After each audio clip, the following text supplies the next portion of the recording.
Aujourd'hui, une nouvelle vidéo. On va parler cette fois-ci de la Formule 3. J'avais déjà fait une première partie il y a quelques jours, ou une petite semaine même, le jour où je vais mettre cette vidéo en ligne. Ça fera une bonne semaine. On va revenir, donc j'avais fait donc 5 équipes sur les 10 de la saison 2020. On va faire les 5 dernières que je n'ai pas faites, c'est-à-dire ça va être les équipes. On va avoir Genzer, Carlin, E-Tech, Art et Trident. On va commencer tout simplement par Carlin. Carlin, donc, c'est l'équipe qui a offert le plus qui a eu tout simplement le plus de pilotes cette saison, où on en a compté pas moins de 6, avec les pilotes qui ont été gardés toute la saison. Le franco-suisse à la licence britannique Clément Novalak, avec l'américain Cameron Das et le britannique Enam Ahmed, qui a été ensuite remplacé par Leonardo Pulcini, qui lui-même a été remplacé ensuite par David Schumacher en provenance de Charus. On va commencer par l'équipe qui a fait le moins de...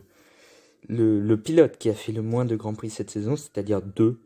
C'est Leonardo Pulcini, l'Italien, qui était en Formule 3 l'année dernière, qui a remporté une course d'ailleurs avec l'écurie E-Tech.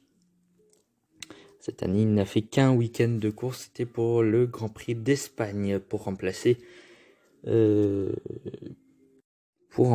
Britannique Ben Barnicot, que j'avais pas dit tout à l'heure. Il y a eu Ben Barnicot également, autre Britannique, qui a fait 2 week-ends de course pour les 2 Grands Prix de Grande-Bretagne. Leonardo Pulcini, donc 2 courses, bon, rien à dire d'exceptionnel, hein, c'était son seul week-end en compétition. On va parler plutôt de Ben Barnicot. Ben Barnicot, il n'a fait que 4 courses, 2 week-ends de course, et pourtant il s'est illustré à l'avant de la course, puisqu'il a marqué 1 point tout de même lors du Grand Prix du 70e anniversaire, la course 1, et donc il a pu partir de la pole position de la course 2, une course qu'il a finalement abandonnée de toute façon, mais même son départ était très mauvais, il était 8 ou 9e je crois au moment d'abandonner. C'est dommage, mais bon voilà, il pouvait avoir un certain talent, mais bon après c'est pas un des futurs pilotes de F1. Ben Barnicot a un âge assez avancé, 23 ou 24 ans, ce qui est plutôt vieux pour de la F3, le plus vieux étant Jack Hughes, 25 ans. Le plus jeune, 16 ans, c'est Roman Stanek, avec Théo Pourchaire maintenant qui a 17 ans, mais Roman Stanek c'est le plus jeune et Jack Hughes le plus vieux. Ben Barnicot se trouve plutôt vers les plus vieux que pour les plus jeunes, les jeunes espoirs de la Formule 1. Ensuite, après Ben Barnicot, on fait un retour en arrière avec Enam Ahmed, lui qui n'a fait que 6 courses finalement et qui n'a jamais été en mesure de dépasser ses équipiers Cameron Das et Clément Novalak. Aucun point inscrit par le Britannique, il manquait aussi un peu d'argent. C'est surtout pour ça qu'il n'était pas là. Pour le reste de la saison, il manquait beaucoup d'argent, malheureusement. Ensuite, Cameron Das, lui non plus, n'a pas marqué de points cette saison. Il a fait quelques 11e places à la porte des points et donc à la porte de la pole position. C'est dommage, mais voilà. Cameron Das n'a pas été mauvais dans l'ensemble, mais il n'a pas été exceptionnel. D'ailleurs, mis à part Ben Barnicot et Clément Novalak, tous les autres pilotes n'ont pas marqué de points dans cette Carlin, la 27 et la 28. Enfin si, la 28 du coup avec Ben Barnicot. Mais le leader incontesté de la Carlin cette saison, ça a été Clément Novalak. Clément Novalak donc, qui a signé 2 podiums dès la deuxième course en Autriche, deuxième course de la saison. Il avait fait 10e de la course 1, puis 3e, donc en partant de la pole position, 3e de la course 2, derrière Liam Lawson et Richard Verschoor. Et ensuite son deuxième podium de la saison, c'était également lors d'une course 2, c'était en Grande-Bretagne, deuxième, derrière David Beckman, après la pénalité d'Alexandre Smoliar qui avait remporté à la base ce Grand Prix, qui a été pénalisé, qui a fini hors des points. Non, si, il a marqué des points. Il a fini 8e, je crois. 7e, il me semble. Ouais, c'est ça, 7e. Et du coup, Clément Novack avait gagné un rang. Il avait fini 3e de cette course. Il a fini au final 2e. Derrière donc David Beckman et devant Alexander Peroni. Donc Novack lui a marqué 45 points, 12e du championnat, donc ce qui est plutôt très bien. C'est la meilleure place d'un pilote Carlin depuis l'arrivée de la FIA F3 la saison dernière, puisque la saison dernière Carlin n'a pas du tout existé, hein, avec ses pilotes Logan Sargent qui s'est très bien illustré cette année en Formule 3, Felipe Drugovich qui s'illustre en Formule 2 et Nattori qui lui a été transparent. Mais bon, 12e, c'est plutôt pas mal pour Clément Novack. Il peut avoir un avenir dans la Formule 3, un meilleur baquet, faire pourquoi pas une Felipe Drugovich, passer directement à F2, même si ce sera très dur. Pourquoi pas faire comme Logan Sargent et trouver un baquet chez Prema, la meilleure équipe. C'est envisageable pour le franco-suisse britannique qui a promis de mettre la licence française pour l'année prochaine. Donc on aura peut-être même si c'est déjà en français, mais une licence française en Formule 2 pour succéder à Théo Pourchaire. Même si on a Pierre-Louis Chauvet, mais qu'on parlera juste maintenant, puisqu'on va passer à E-Tech. E-Tech donc qui a mis 4 pilotes cette saison avec Liam Lawson. On a également eu Denis Sauger avec également Max Futrell remplacé par le français Pierre-Louis Chauvet en fin de saison pour les 6 dernières courses de la saison. Donc on va parler de ces 4 pilotes. On commence déjà par Pierre-Louis Chauvet remplaçant à partir du Grand Prix de Belgique. Il a marqué 5 points dans un Grand Prix de Monza en course 2 complètement dingue. Jolie course de Pierre-Louis Chauvet qui n'a pas craqué. Mais c'est les seuls points qu'il a marqués. Mais c'est plutôt pas mal. Même si il s'est retrouvé à plusieurs fois derrière plutôt que devant. Sauf pour donc cette course 2 de Monza. Donc à voir, ça peut être un futur talent. On verra bien donc s'il sera conservé par E-Tech ou s'il sera conservé tout simplement en FIA F3. Normalement, il ne devrait pas y avoir de problème. Chauvet sera en Formule 3 l'année prochaine. Je vois pas d'inconvénient pour qu'il aille chercher un baquet l'année prochaine. Son successeur, Max Futrell, le Britannique, qui avait déjà fait une saison l'année dernière, n'a fini que 20e, donc c'est-à-dire à égalité de points, 5 points, à égalité avec Pierre-Louis Chauvet qui lui a fini 19e. Mais que dire de Max Futrell qui n'a été inexistant, un 10e de la course 2 au Grand Prix d'Autriche et également en Styrie, course 2, où il a fini à la 8e place. Pas mieux derrière, il n'a inscrit aucun point. Il a fait beaucoup d'erreurs cette saison. Max Futrell a été tout simplement banni de E-Tech et c'est assez logique. On va parler de Denis Sauger, 17e, 14 points et un podium tout de même. Il a fait finir 8e de la course 1 en Hongrie et 3e de la course 2 du même pays, toujours sur le circuit de Budapest. 14 points donc en un week-end, c'est moyen, mais ça reste correct quand même. On a vu que quand il est devant, il arrive à faire des choses, le Norvégien. Et on va finir enfin par Liam Lawson qui est 5e du championnat à 21 points du titre de champion du monde avec 3 victoires acquises à la course 2 en Autriche, la course 1 en Grande-Bretagne et également la course 2 au Grand Prix de Toscane, au Mugello. Au-delà de ces 3 victoires, il a signé 5 podiums cette saison, donc plutôt pas mal hein, comme saison. 5e au final, 143 points d'inscrits, c'est pas trop mal, il s'est débrouillé comme il faut. Il a eu des malchances également, hein, comme en Hongrie ou en Autriche, au Grand Prix de Styrie, où il a abandonné avec un contact avec Jack Hughes alors qu'il était en tête de la course. Il s'est battu avec Jack Hughes. Les deux ont perdu ont tout perdu et ont laissé la victoire d'ailleurs à Théo Pourchaire. Ce jour-là, il y a eu également la casse moteur au Grand Prix de Hongrie. 1-0 pointé du coup en Hongrie. C'est les seules courses où il n'a pas marqué de points. Donc la course 2 de Thierry après l'accroché avec Jack Hughes. Le problème moteur en Hongrie. Et puis je sais plus ce qui s'était passé lors de la deuxième course en Hongrie. En tout cas, il avait fait un 0 pointé ce jour-là. C'est les 3 seules courses, il n'a pas marqué de points. Tout le reste, il a marqué des points. Ce qui est vraiment pas mal. D'ailleurs, c'est le 4 ou 5e pilote à avoir marqué des points le plus souvent de cette saison. On a David Beckman qui est en tête avec une course seulement, il n'a pas inscrit de points. Donc, ce qui est vraiment très très bien. Même s'il a été régulier, mais on en parlera tout à l'heure de toute façon. Liam Lawson, après on a Théo Pourchaire deuxième qui n'a pas marqué de points à 2 reprises les 2 Grands Prix en Autriche, ce qui sûrement lui a coûté le titre de champion, malheureusement. Mais bon, on peut pas refaire toute la saison.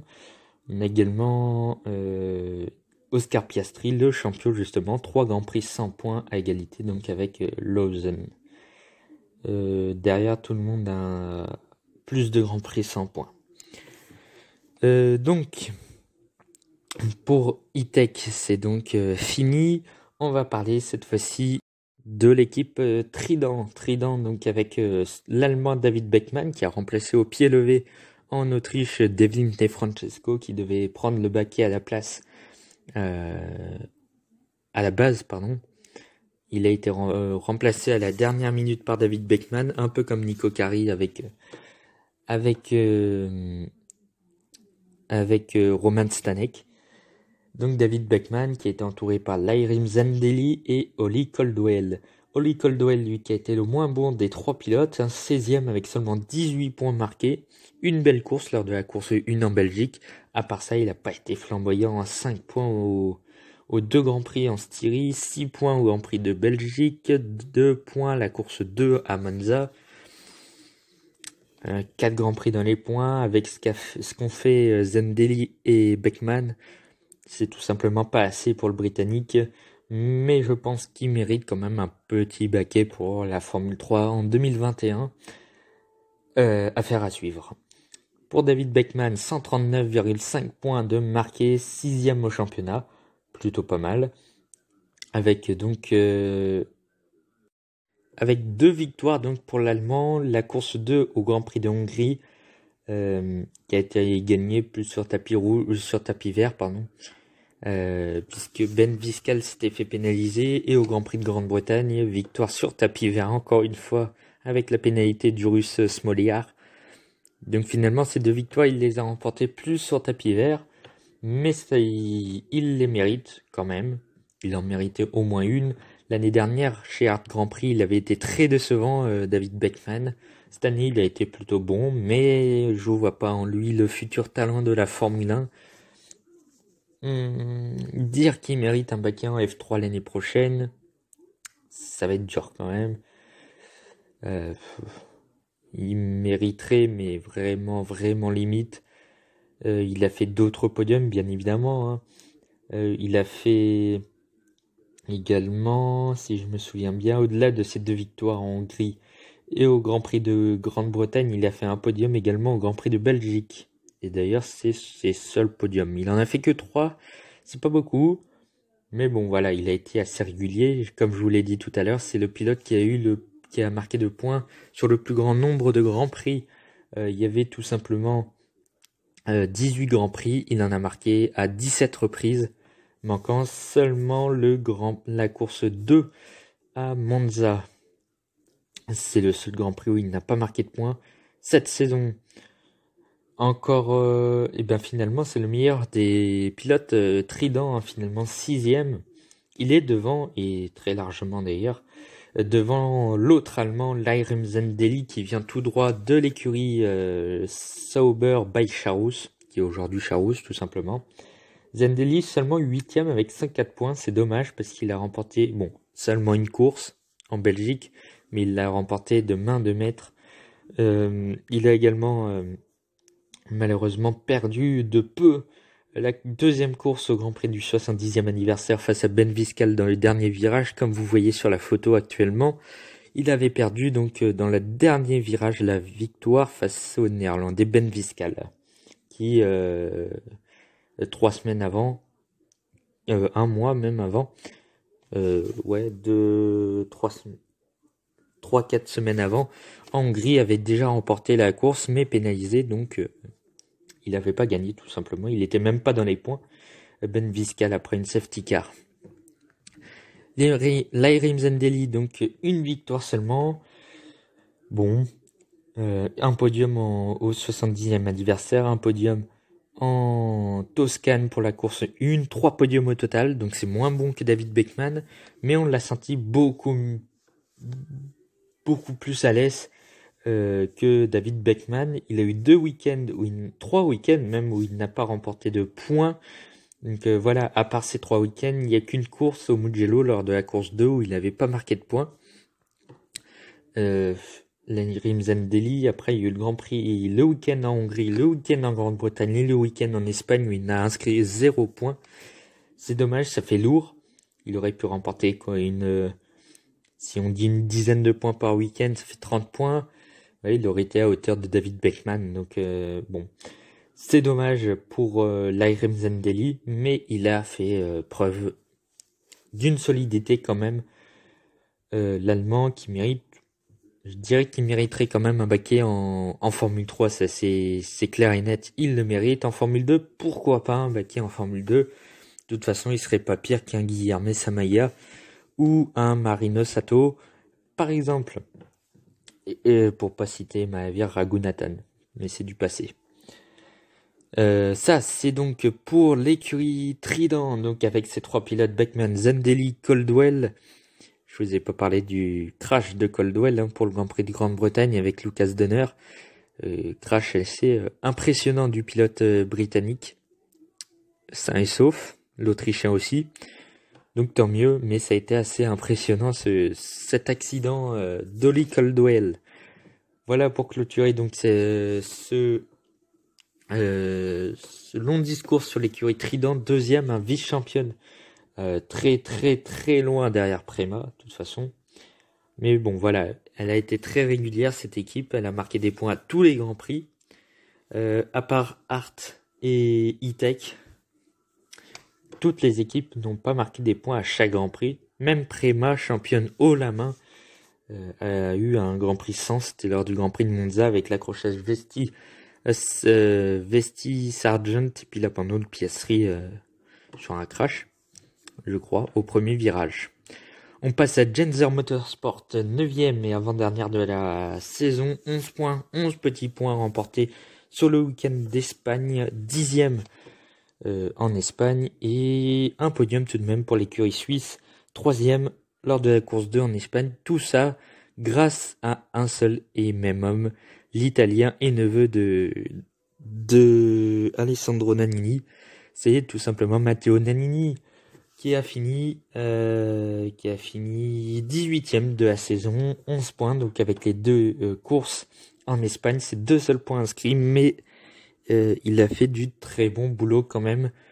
Le pilote Genzer, il n'a pas fait mieux que Yuki Tsunoda, largement en dessous de la performance du japonais l'année dernière en F3.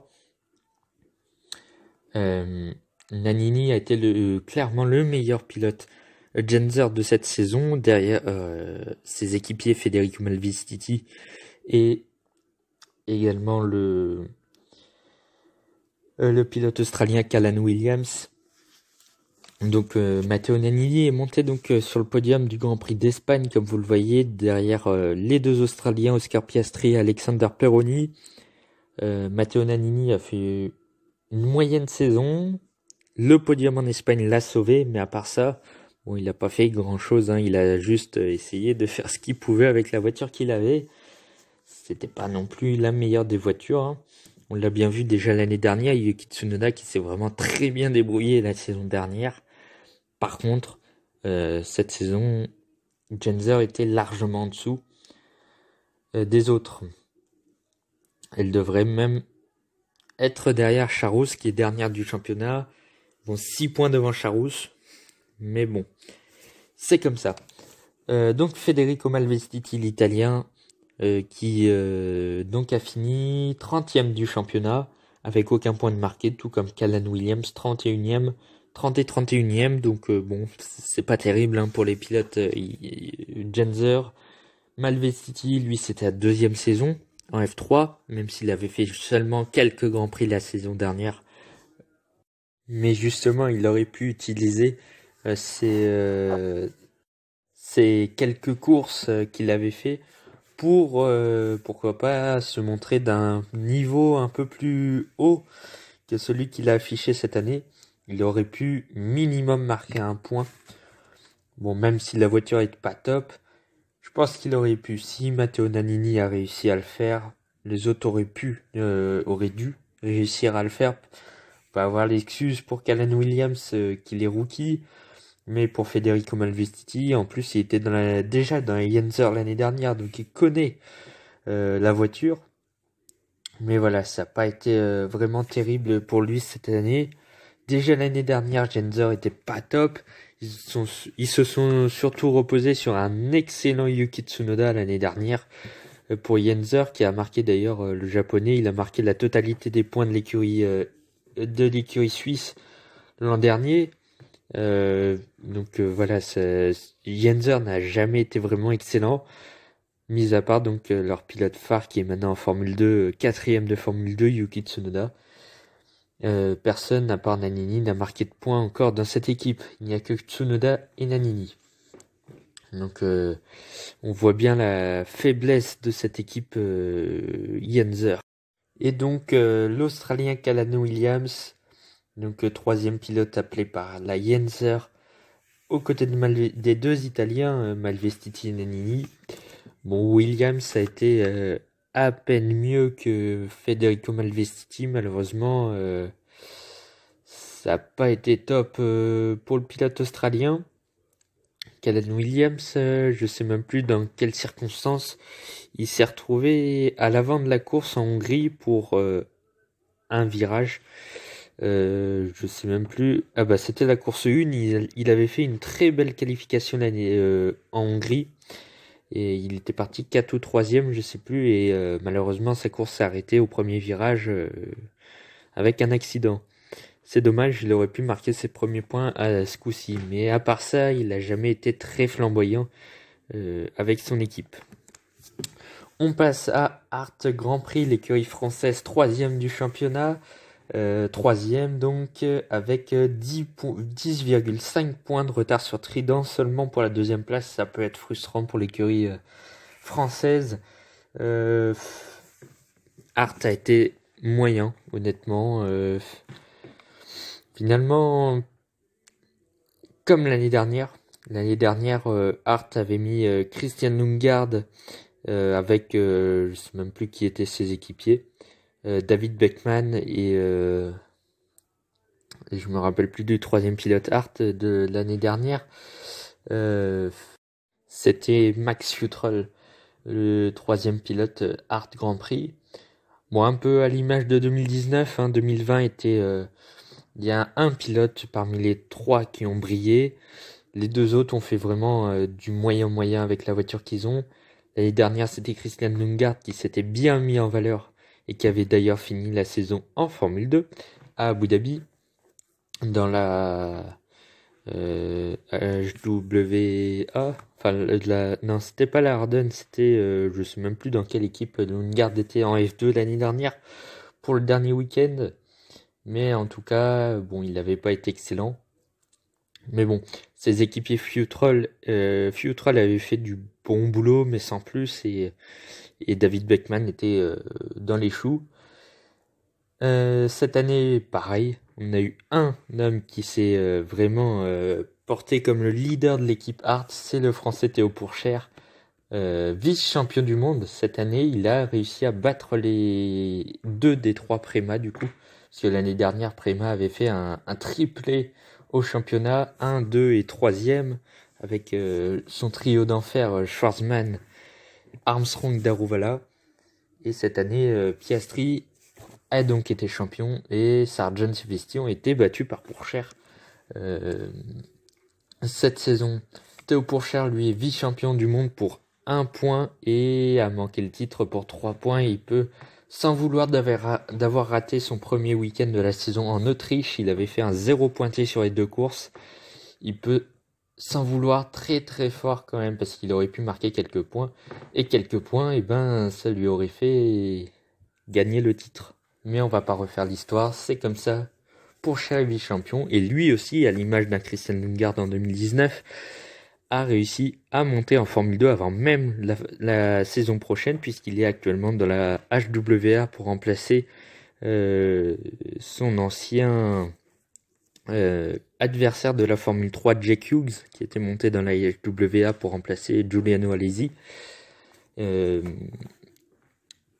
Finalement, c'est Théo Pourchère qui a fini cette saison de Formule 2 avec 2 week-ends de course à Bahreïn et à Sakir ce week-end.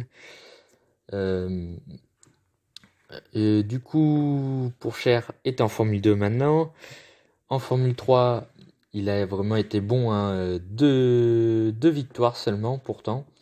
Mais 2 belles victoires, hein, en Autriche, au Grand Prix de Styrie, c'était un peu différent. Il a surtout eu le contact Hughes-Lawson qui lui a offert la victoire. Par contre, en Hongrie, il a complètement dominé la course 1 à Budapest.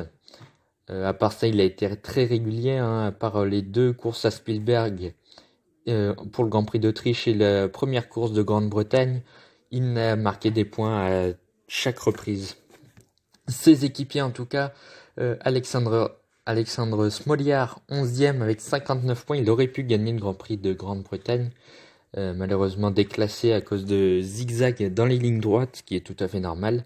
Smoliar était très moyen lui aussi. Quand il a marqué des points, c'était plutôt des gros points. Mais bon, sans plus, hein, Smoliar a raté beaucoup de week-ends de course. Hein. Il a raté complètement son week-end en Styrie, au 70e anniversaire, et en Espagne où il a fait 3-0 pointés lors de ces week-ends. Par contre, mis à part le Grand Prix d'Italie, il a marqué des points sur les 2 courses à chaque fois, à part les 0 pointés bien évidemment.